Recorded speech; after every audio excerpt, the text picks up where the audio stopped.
Kepala Hani masih dalam pangkuan Daren, hingga menyebabkan darah segar membasahi celana kerjanya. Hani, Hani, katakan, siapa ayah kandung Kalista? Daren menepuk pelan pipi Hani. Mata Hani memang sudah terpejam. Kedua tangannya terkulai dengan tubuh masih terbujur di jalanan. Sang polisi berjongkok, lalu memegang pergelangan tangan Hani untuk mengecek urat nadinya. Istri bapak sudah meninggal, tutur polisi pelan sambil meletakkan kembali tangan Hani.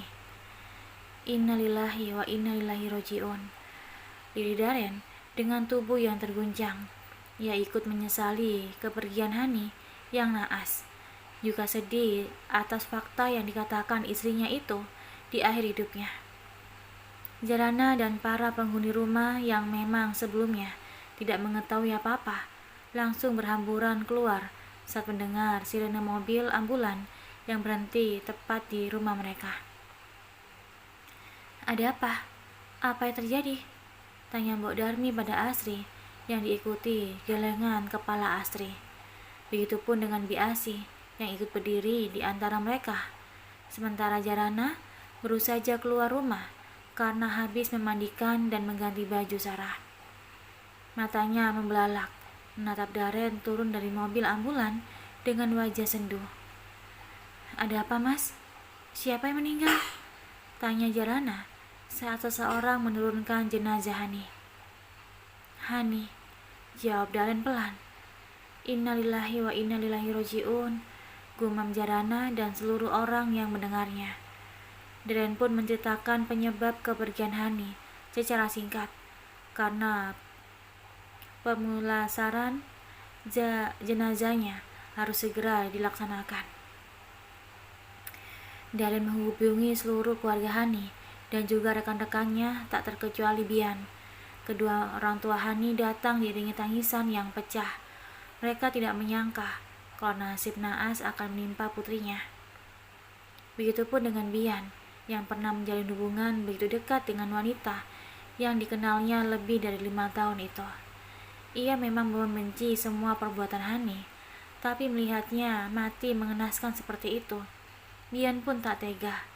Bian hanya ingin Hani membayar semua kejahatannya di balik jeruji besi.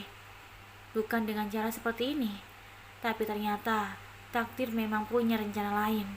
Waktu Hani di dunia sudah selesai, Tuhan sudah memanggilnya untuk mempertanggungjawabkan semua perbuatannya selama hidup di dunia.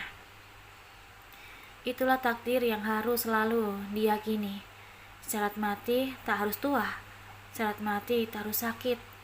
Tugas kita adalah selalu memperbaiki diri dari hari ke hari dan mempersiapkan bekal sebanyak mungkin untuk hari akhir kelak. Menjelang sore, prosesi pemulasaran jenazah Hani sudah selesai. Sesuai permintaan keluarganya, ia dimakamkan di pemakaman khusus keluarga. Kedua orang tua Hani sudah tergugu di depan gundukan tanah merah di hadapannya. Meski mereka tidak begitu dekat layaknya anak dan orang tua pada umumnya, tapi tetap saja kepergian seorang anak merupakan ujian terbesar bagi orang tuanya. Daren, Jarana, Diana, Ipan, dan Bian pun ikut masih ada di sana, menabur bunga di atas pembaringan terakhir wanita yang kini tinggal namanya. Sebesar apapun kesalahannya, Hani tetaplah menjadi bagian hidup mereka yang menorehkan kenangan tersendiri bagi setiap orang. Rasa benci yang mulanya bersarang di hati ikut terkubur bersama jasad Hani yang tak akan pernah muncul lagi.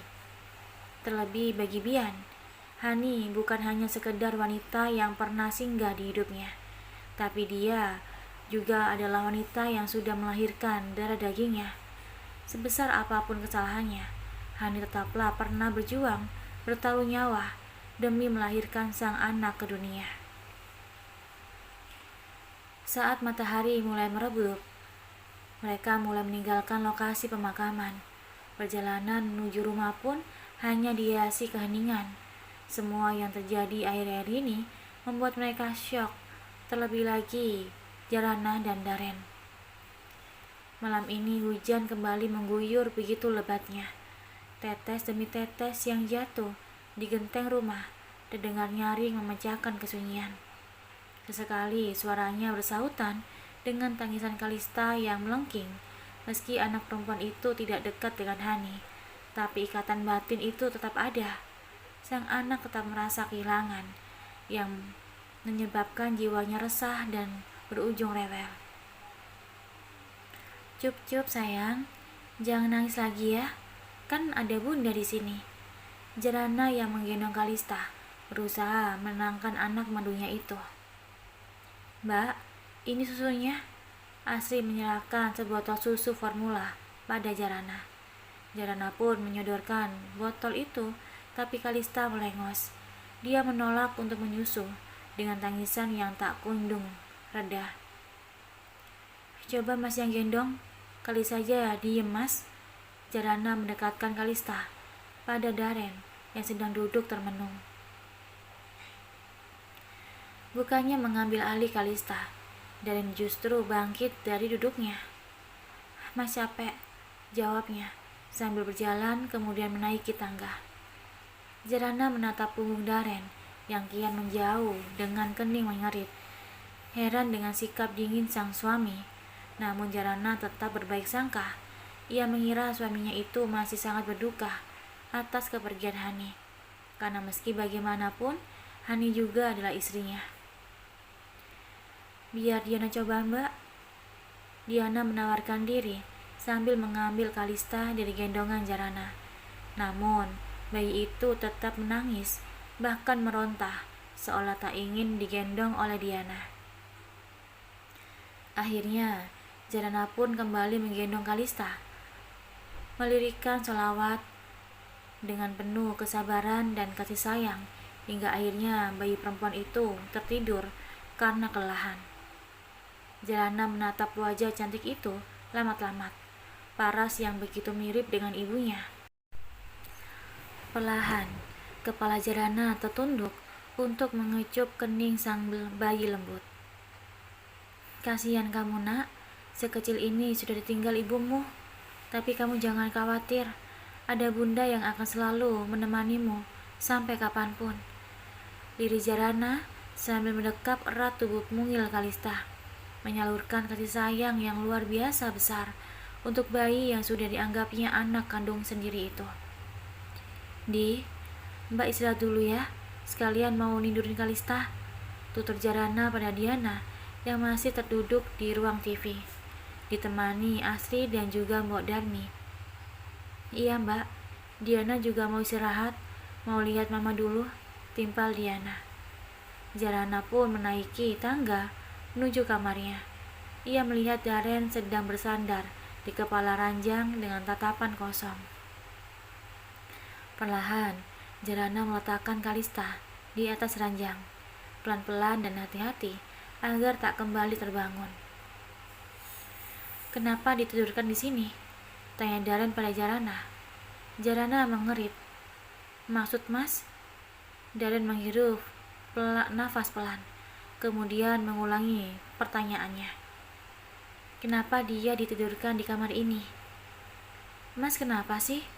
Kok aneh banget? Jara tahu mas sedih karena kepergian Mbak Hani, tapi apa hubungannya dengan Kalista? Dia kan anak emas, timpal Jarana. Daren mengendus pelan. Ia memalingkan wajahnya, menyembunyikan getir yang tiba-tiba menerobos dadanya saat Jarana menyebutkan bahwa Kalista itu adalah anaknya. Jarana naik pelan ke atas ranjang, lalu duduk persis di samping Daren. Dia menggenggam erat tangan suaminya itu, lalu menciumnya sambil tersenyum. Jara tahu mas sedih, Jara tahu mas syok dengan semua yang terjadi, tapi Jarana yakin mas mampu melewati ini semua. Jarana berusaha memberikan dukungan pada Daren. Tiba-tiba saja tubuh Daren berguncang. Ia menangis. Ia tak sanggup lagi menahan beban berat dalam dadanya. Kenyataan pahit yang baru saja diketahuinya siang tadi benar-benar membuatnya lemah dan frustasi. Anak yang selama ini begitu disayanginya, begitu dimanjakan, ternyata bukan darah dagingnya. Padahal semua kekacauan yang terjadi di kehidupan Darren dan keluarganya berawal dari kemunculan Hani yang mengaku hamil anaknya. Sabar ya mas, ikhlas. Jarana memeluk tubuh Darren dan mengusap lembut punggung suaminya itu. Meski hati Jarana pun mulai teriris perih karena menganggap Darren begitu mencintai Hani hingga terpuruk seperti itu. Ini terlalu berat buat mas, ujar Darren saat tangisnya mulai mereda. Jara tahu, Mbak Hani memang sangat berharga dalam hidup mas, tapi dia sekarang sudah tenang di alam sana. Kita hanya mampu mendoakan, timpal Jarana. Bukan itu yang membuat mas begitu terpuruk. Tapi, Darren tak melanjutkan ucapannya. Dadanya terasa sesak saat ingin mengungkapkannya. Tapi apa mas? Katakan sama Jara. Apa yang sebenarnya terjadi? Jarana menatap lekat mata suaminya itu, menunggu jawaban dengan jantung yang mulai beraturan. Sebelum meninggal, Hani sempat mengatakan kalau Kalista itu bukan anak mas. Kalista bukan dari daging mas. Susah payah Darren menyelesaikan kalimat itu. Jantungnya sakit, bak dihujam ribuan pisau secara bersamaan. Begitupun dengan Jarana yang mendengarnya. Ia begitu terkejut dengan apa yang dikatakan Darren. Lalu, siapa ayah kandung Kalista? Tanya Jarana penasaran. Darren menggeleng. Hani keburu meninggal sebelum mengatakan siapa ayahnya. Jarana tersentak. Ia sandarkan punggungnya dengan kasar di kepala ranjang. Ia menyangka akan ada kejutan besar yang kembali membuatnya tercengang. Kalau bukan anak Mas Darren, lalu anak siapa yang mereka rawat selama ini? Pikir Jarana. Mas bingung apa yang harus Mas lakukan sekarang pada anak itu. Tutur Darren membuat Jarana menoleh sekitar. Apa maksud Mas? Kenapa bicara seperti itu? Tanya Jarana heran. Kita nggak tahu darah siapa yang mengalir tubuhnya. Hanya satu yang pasti, dia anak kandung Hani. Lebih baik kita serahkan saja Kalista pada keluarga Hani untuk merawatnya. Timpal Darren membuka Jarana tercengang. Astagfirullah mas, kenapa mas sampai berpikir sejauh itu? Coba mas tatap Kalista. Dia tetap bayi yang sama dengan yang mas sayangi selama ini. Dia sudah menghadirkan banyak kebahagiaan untuk keluarga kita. Dia juga sudah menjadikan kita orang tua sebelum Allah mengirim seorang anak yang terlahir dari benih dan rahimku. Lalu, setelah mas mengetahui kalau dia bukan anak kandung mas mau membiarkan dia pergi dari kehidupan kita. Selama ini, Zara menerima Kalista dan menyayangi dia seperti anak kandung sendiri, meski dia anak dari adik Madu. Apa mas juga tidak bisa tetap menyayangi dia seperti Jarana menyayangi dia? Jarana bertutur dengan selembut mungkin, menjaga hati Darren yang sedang gundah gulana agar tak tersinggung. Darren melengos, batinnya terlalu sakit untuk menerima penipuan terbesar dalam hidupnya. Mas butuh waktu, timpal Darren. Jarana tersenyum tipis. Ia mengerti posisi Darren memang sulit. Dia harus sabar untuk menghadapi sikap sang suami yang dilanda kegalauan besar. Jara tahu, Mas sangat menyayangi Kalista. Hanya saja sekarang, hati Mas sedang kecewa dengan keadaan. Jarana mengerti. Tenangkan diri Mas dulu sebelum memutuskan sesuatu. Sampai Mas benar-benar bisa menganggap Kalista anak kandung Mas.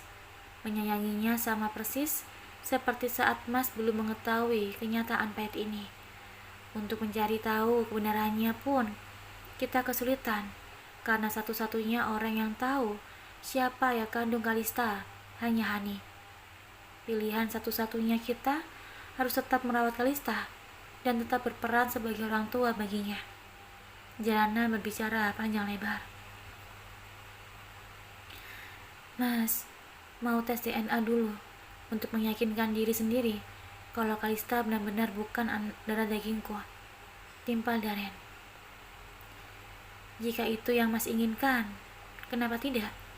Jawab Jalana, menyetujui usul sang suami. Baiklah, besok Mas akan pergi ke rumah sakit untuk tes DNA, tutur Daren. Sekarang, istirahat ya. Maaf, Mas jadi mengabaikan kesehatanmu. Lanjutnya sendu. Gak apa-apa, Jara sudah semakin baik kok. Mas juga istirahat. Terlalu banyak hal yang tak terduga yang terjadi hari ini. Semoga hari esok dan seterusnya akan lebih baik lagi, timpal Jalana bijak. Daren mengangguk.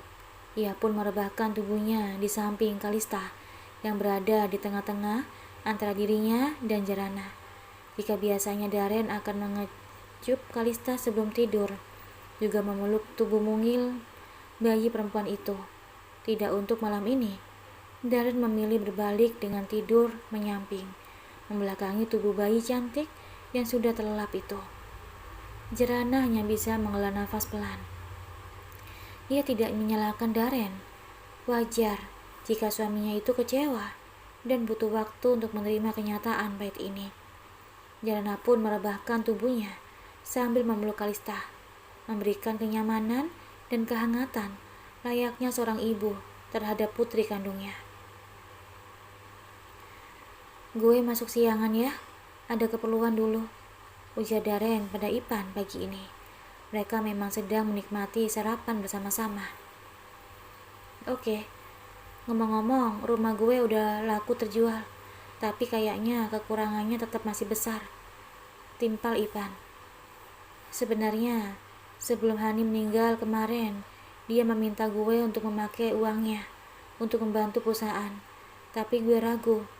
Daren menunduk seraya mengaduk makanannya. Dia merasa tak berhak menggunakan harta Hani untuk kepentingannya. Kalau memang dia sudah berwasiat seperti itu, kenapa tidak? Toh dia istri lo kan? Lo berhak atas hartanya juga, timpal Ipan. Di dalam Islam, saat seorang istri meninggal, suaminya berhak atas harta yang ditinggalkan istrinya itu, dengan membagi menurut ilmu waris tentunya. Begitupun dengan Kalista, yang merupakan anak kandung Hani, juga berhak atas harta ibunya itu. Entarlah, gue pikirin dulu. Saudara nampak masih ragu. Sementara Jalana tak ingin banyak berkomentar. Ia merasa itu bukan ranahnya. Biarlah Daren sendiri yang memutuskan untuk menggunakan harta istri keduanya itu atau tidak. Meski tampak ragu, Daren tetap melakukan tes DNA sesuai keinginannya. Dia pun mengajak serta Jalana dan Kalista untuk ikut ke rumah sakit.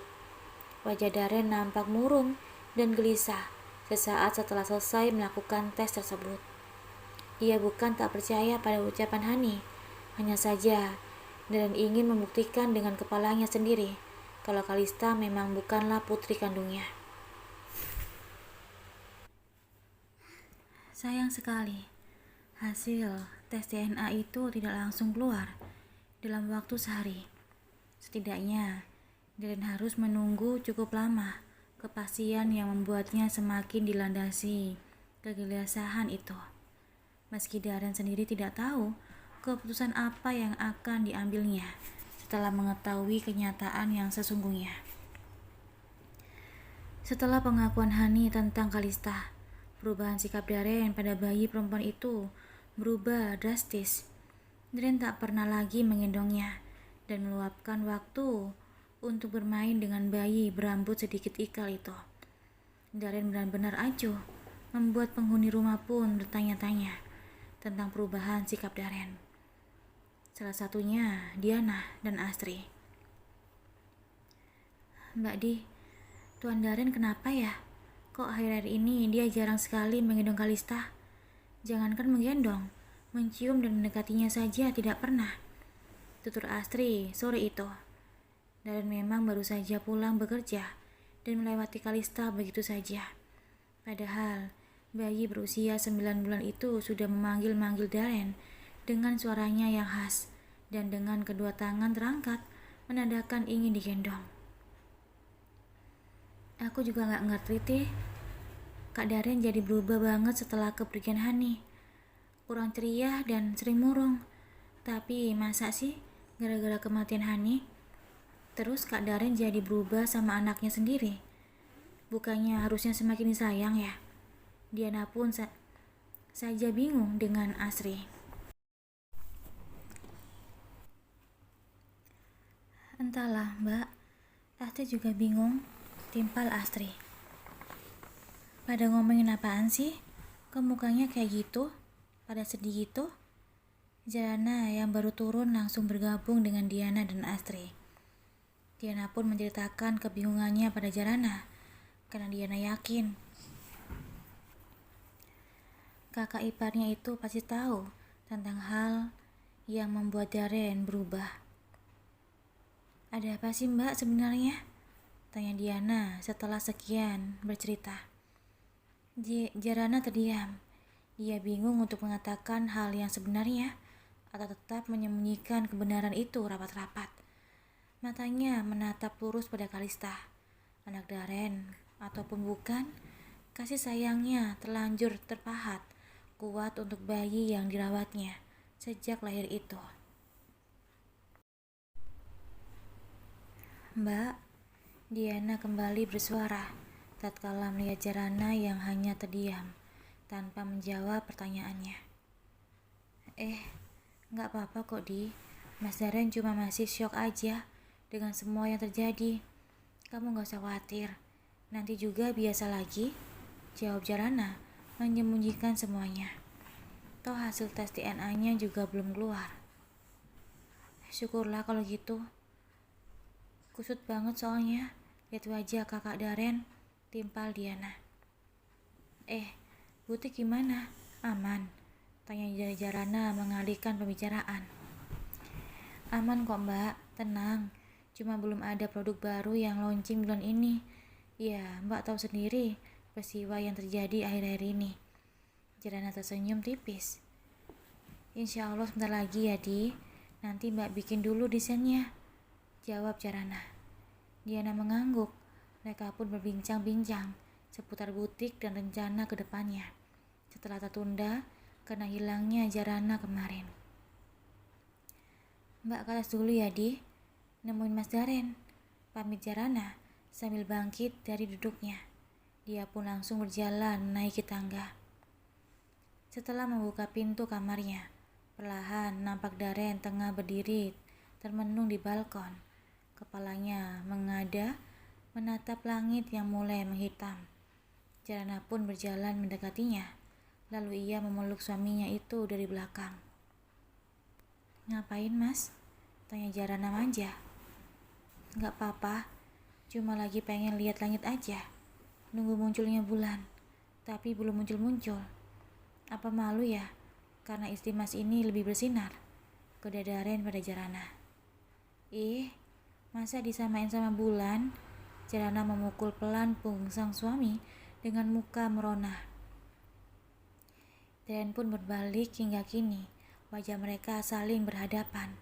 Tangan Daren terulur memegang dagu Jarana yang tertunduk. Dengan malu-malu Jarana mengangkat kepalanya lalu menatap mata sang suami. Tetaplah menjadi rembulan yang selalu menyinari malam-malamku. Tetaplah menjadi mentari yang selalu menghangatkan hari-hariku. Tetaplah menjadi senja yang selalu membuat soreku indah. Dan tetaplah menjadi pelangi yang selalu membuat hari-hariku berwarna sekalipun setelah badai. Daren bertutur dengan tatapan yang penuh cinta dan kasih sayang. Jarana mengangguk pelan. Setelahnya ia kembali memeluk tubuh kekar sang suami, menikmati aroma maskulin yang menempel di setiap jengkal tubuhnya. Hari ini, Darren mendapat kabar kalau tes DNA-nya sudah keluar. Ia pun bergegas meninggalkan kantor menuju ke rumah sakit. Sepanjang perjalanan, jantung Darren berdebar dengan kencang. Meskipun Hani pernah mengatakan kalau Kalista bukanlah anak kandung Darren, tapi besar harapan Darren kalau yang dikatakan Hani itu adalah kebohongan belaka. Turun dari mobil, ia berjalan dengan tergesa, menyusuri koridor rumah sakit dengan perasaan yang tak beraturan. Saya mau mengambil hasil tes DNA atas nama Darren, tutur Darren pada petugas rumah sakit. Petugas rumah sakit yang merupakan seorang wanita muda itu mengangguk, kemudian menyerahkan sebuah amplop putih berisi hasil tes DNA milik Darren. Darren dengan gemetar dengan membuka amplop itu dan membacanya. Ia terduduk lemas setelah melihat hasilnya bahwa memang benar DNA dirinya dan Kalista tidak cocok. Ya Allah, ternyata benar. Kalista itu bukan putriku. Diri Darren dengan perasaan hancur. Selama ini, Hani menipuku dan menjebakku agar aku bisa menikahinya dan mempertanggungjawabkan hal yang tidak pernah aku lakukan. Setega itu kamu sama aku, Han.